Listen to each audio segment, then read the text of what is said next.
வீட்லயே 100% பியூர் தேங்காய் எண்ணெய் செய்யலாம் தெரியுமா? தேங்காயை எடுத்து உடைத்து துருவிக்கோங்க. மிக்ஸில தண்ணி விட்டு நல்லா அரைச்சுக்கோங்க.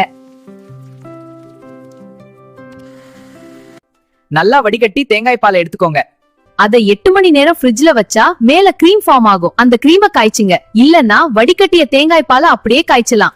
ஆனா தேங்காய் எண்ணெய் பிரிந்து வர கொஞ்ச நேரம் எடுக்கும். தேங்காய் எண்ணெய் தனியாக பிரிந்து வந்ததும் அத வடிகட்டிக்கோங்க.